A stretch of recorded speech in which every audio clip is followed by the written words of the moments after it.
So far we have been working with classes, and we learned that classes are types that we can create objects from. And when we create objects, we say that we are creating instances of a class. We also learned that we can inherit from a class, so we pass the functionality of a parent class to a child class, and we can add some more functionality. In this lecture, we're going to talk about interfaces, which when it comes to syntax, they may look very similar to classes, and implementing interfaces is going to look very similar to inheritance. Now, an interface is the definition of a group of related functionalities that a class can implement. Now, it's important to distinguish from definition and implementation right now. So far, we have been defining variables and defining properties and defining methods, but we haven't really talked about the implementation of them. And in fact, most of the time, we have been implementing our methods right in its definition. For example, here the bank account, we have its definition as well as its implementation, meaning what this method is going to do. The reason why it is important to make this distinction now is because of how an interface is going to work. An interface is also going to allow us to implement kind of like multiple inheritance. On C#, there's no way of inheriting from more than one class. So an interface can allow us to simulate multiple inheritance by allowing a certain class to have functionalities from more than one element. In this case, it could be functionalities from one class and functionalities from one interface.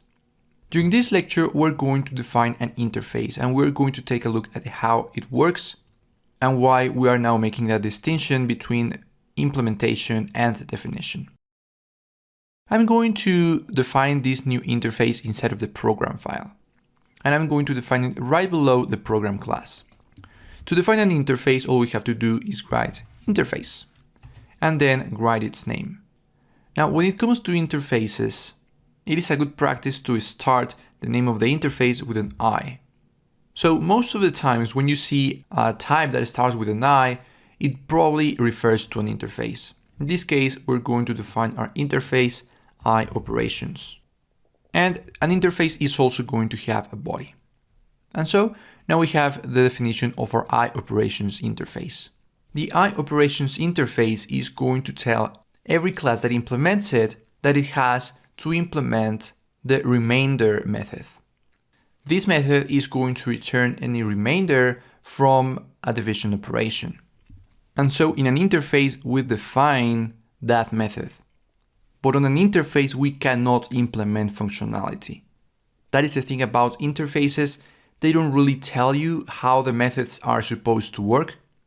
They just tell the class that it has to implement the method. And then the class is going to do whatever it wants inside of the method.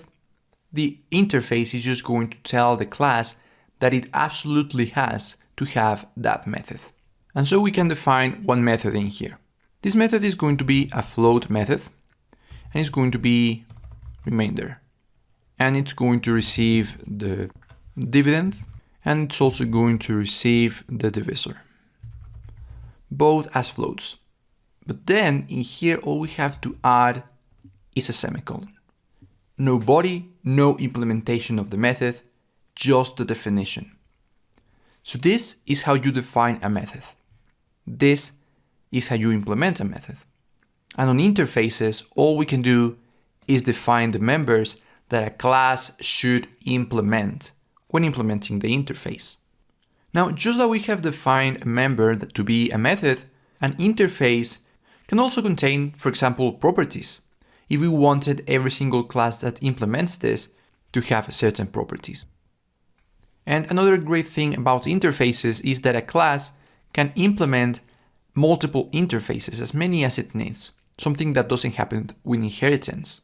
So this really is a way of implementing certain types into a class when we need more than one, because we can only inherit from one class, but we can implement multiple interfaces. So we have already created the definition of an interface. And inside of this interface, we have defined a method.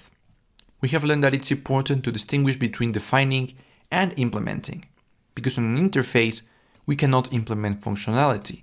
All we do is define the members that a class should have when implementing the interface. And then the class is going to be the responsible for implementing the functionality of these members. In the next lecture, we're going to implement this interface in a new class.